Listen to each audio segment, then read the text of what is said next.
مغرب کی اذانیں ہونے والی تھی اور اب میں اپنا ٹھیلا گھر کے اندر لے کر آ گئی تھی۔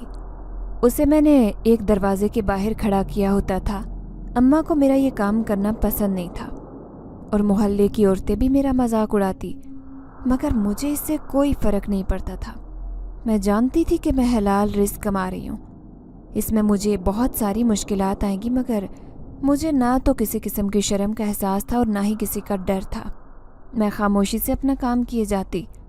محلے کے بچے میرے پاس آتے اور میں انہیں خوش دلی سے اپنے ٹھیلے پر ویلکم کہتی۔ ان کی مطلوبہ مقدار سے زیادہ انہیں چپس ڈال کر دیتی۔ جب ہی تو میرے پاس رش بڑھنے لگا تھا۔ میری دیکھا دیکھی وہاں پر اور لوگوں نے بھی یہی کام کرنا شروع کر دیا، مگر وہ بچے زیادہ تر میرے پاس ہی آتے تھے، کہتے کہ آپ کے ہاتھ میں جادو ہے، آپ کے چپس ہمیں بہت پسند ہے۔ تب میں نے سوچا کہ میں چپس کے ساتھ کوئی اور یہاں بھی چیز رکھنی شروع کر دیتی ہوں۔ اماں سے اپنے خیال کا اظہار کیا تو وہ کہنے لگی، بس کرو دانیہ، مجھے تمہارا یہ کام کرنا اچھا نہیں لگتا، اس سے بہتر ہے کہ میں لوگوں کے گھروں میں کام کر لوں۔ مگر میں نے اماں کو دوبارہ ایسی بات کہنے سے سختی سے روک دیا۔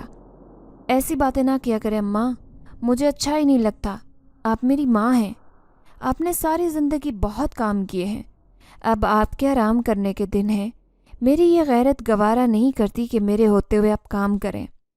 اس دن میں ٹھیا لے کر جب اندر آئی تو تھوڑی دیر کے بعد دروازے پر دستک ہونے لگی۔ عموماً بچے شام کے بعد گھر میں آ جایا کرتے تھے۔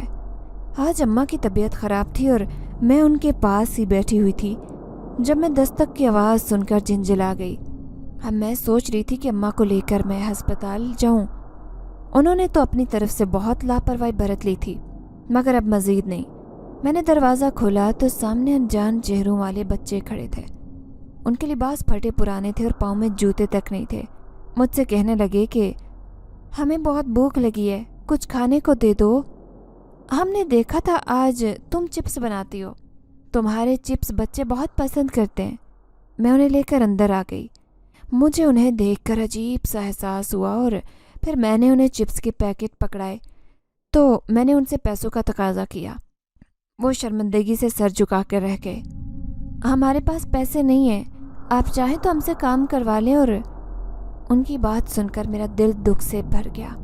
میں کہنے لگی کہ نہیں، مجھے تم لوگوں سے پیسے نہیں چاہیے، جب بھی تم لوگوں کو چپس کھانے کا دل کرے تم میرے پاس آ جایا کرو۔ وہ بچے خوشی خوشی وہاں سے چلے گئے۔ نہ جانے کون بچے تھے۔ ان کے جانے کے بعد بھی میں ان کے بارے میں ہی سوچتی رہ گئی، اور پھر اکثر ہی وہ بچے میرے پاس آنے لگے تھے۔ حیرت کی بات یہ تھی کہ وہ ہمیشہ میرے پاس مغرب کے بعد ہی آتے تھے، جب گلی میں رش نہ ہونے کے برابر ہوتا۔ میں اکثر ان سے پوچھتی کہ تم لوگ اس وقت کیوں آتے ہو؟ کیا ڈر نہیں لگتا؟ اور اتنی سردی ہے، کیا تم لوگوں کو سردی نہیں ستاتی؟ تب وہ کہتے کہ ہمیں سردی نہیں لگتی، بس ہمیں بھوک لگتی ہے، اور جب بھوک لگتی ہے تو ہم آپ کے پاس آ جاتے ہیں۔ اب ان کی اس بات پر مجھے ترس آ جاتا۔ میں سوچتی کہ میرے پاس ڈھیر سارے پیسے ہوں تو میں ان بچوں کی مدد کروں۔ انہی دنوں میرا رزلٹ آ گیا تھا۔ میں شاندار نمبروں سے میٹرک میں پاس ہوئی تھی اور اب میں آگے کالج میں ایڈمیشن لینا چاہ رہی تھی۔ ان دنوں اماں کی طبیعت بہت ہی زیادہ خراب رہنے لگی تھی۔ ہر وقت ان کے پاس کسی نہ کسی انسان کا رہنا ضروری تھا۔ اب میرے پاس اتنے پیسے تھے کہ میں اماں کا کسی اسپتال سے علاج کروا سکتی۔ دن بدن میرا کام بڑھنے لگا، میرے منافع میں اضافہ ہونے لگا۔ اپنے ایڈمیشن کے لیے بھی میں نے پیسے جمع کر لیے تھے۔ یوں زندگی میں اب آسانیاں ہی آسانیاں تھی۔ ایسے لگ رہا تھا جیسے میں نے زندگی میں کبھی مشکل وقت دیکھا ہی نہیں، اور جب کبھی وہ مشکل وقت میری آنکھوں کے سامنے آتا تو میری آنکھیں آنسو سے بھر جاتی۔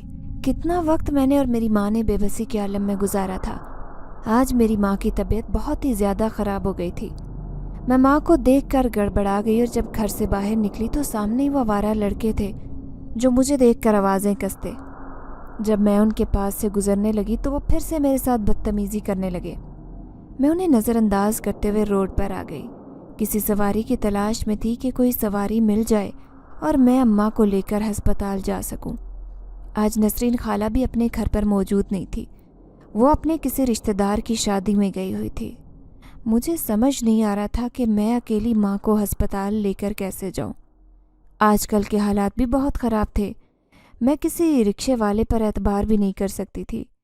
کئی طرح کے واقعات سنے تھے کہ جب وہ اپنی سواریوں کو کسی غلط جگہ پر لے کر جاتے اور پھر ان کے ساتھ جو واقعات بیتتے تھے انہیں سن کر روح تک کانپ جاتی، مگر اماں کو ہسپتال لے جانا بھی ضروری تھا۔ تبھی ایک رکشے والے کو میں اپنے گھر کے پاس لے کر آئی تھی۔ وہ ایک درمیانی عمر کا انسان تھا، چہرے پر داڑھی تھی اور شکل سے بہت شریف معلوم ہوتا تھا۔ مجھے اسے دیکھ کر اطمینان ہوا۔ کہنے لگی کہ بھائی، میری ماں کی طبیعت بہت خراب ہے، انہیں ہسپتال لے کر جانا ہے۔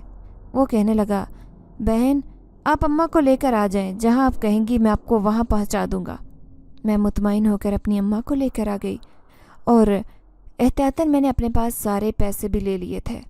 جانتی تھی کہ جب ایک بار ہسپتال میں گھس گئی تو مجھے زیادہ پیسوں کی ضرورت بھی پڑ سکتی ہے، مگر میری حیرت کی انتہا نہیں رہی جب وہ رکشہ ویران راستے کی طرف لے کر چلنے لگا۔ ارے بھائی، کہاں لے کر جا رہے ہو؟ مجھے تو ہسپتال جانا ہے۔ امی درد کی شدت سے بے ہوش ہو چکی تھی اور میں انہیں ہوش میں لانے کی کوشش کرنے لگی۔ رکشے والا کہنے لگا کہ میں آپ کو ہسپتال ہی لے کر جا رہا ہوں، آپ کی اماں کی طبیعت خراب ہے، تبھی تو میں شارٹ کٹ راستے سے جا رہا ہوں تاکہ جلدی پہنچ سکوں۔ اس کی بات پر میں کچھ مطمئن ہو گئی۔ جلدی چلو بھائی، میری ماں کی طبیعت سخت خراب ہے، میں انہیں جلد سے جلد ہسپتال لے کر جانا چاہتی ہوں۔ اور وہ تائیدی انداز میں سر ہلا کر رہ گیا، مگر پھر اس نے ایک جنگل میں آ کر رکشہ روک دیا اور عجیب سے تاثرات لیے میری طرف بڑھنے لگا۔ اس کے شیطانی چہرے پر شیطانی تاثرات دیکھ کر میں بری طرح سے گھبرا گئی۔ کیا کر رہے ہو تم؟ یہاں کیوں رکشہ روک دیا تم نے؟ وہ زور سے قہقہ لگا کر ہنس پڑا۔ اتنی بھولی مت بنو جیسے تمہیں اندازہ نہیں ہے کہ تمہیں یہاں کیوں لایا ہوں، وہ صفاقی سے بولا۔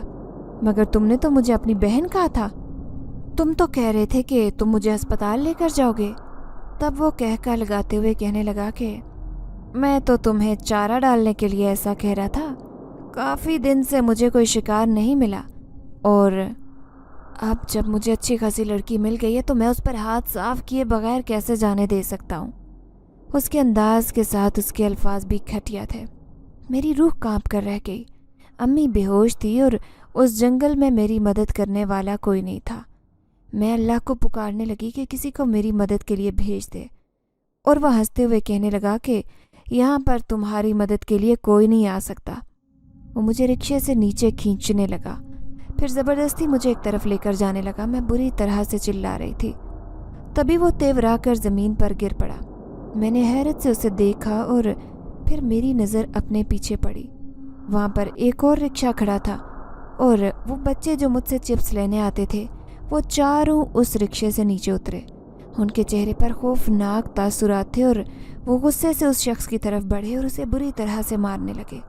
ایسے لگ رہا تھا جیسے ان بچوں میں کوئی نادیدہ قوت آ گئی ہو۔ وہ ڈرائیور جو ہٹا کٹا تھا ان بچوں سے بری طرح سے مار کھاتے ہوئے گھائل ہو رہا تھا اور اپنا بچاؤ کرنے کی کوشش کر رہا تھا، مگر ایسے لگ رہا تھا کہ جیسے وہ ان بچوں کے سامنے بالکل کمزور پڑ چکا ہو۔ جب اسے بچوں نے مار مار کر ادموہا کر دیا تو مجھے کہنے لگے، باجی آپ اپنی اماں کو لے کر ہمارے رکشے پر بٹھا دیں، ہم آپ کو ہسپتال لے جاتے ہیں۔ وہ چھوٹا سا بچہ مدبرانہ انداز میں بولا۔ وہ بمشکل 10 سال کا تھا۔ اب اس نے جب رکشہ چلانا شروع کیا تو میں ہکا بکا رہ گئی۔ وہ دکھنے میں 10 سال کا بچہ تھا تو یہ رکشہ کیسے چلا سکتا تھا؟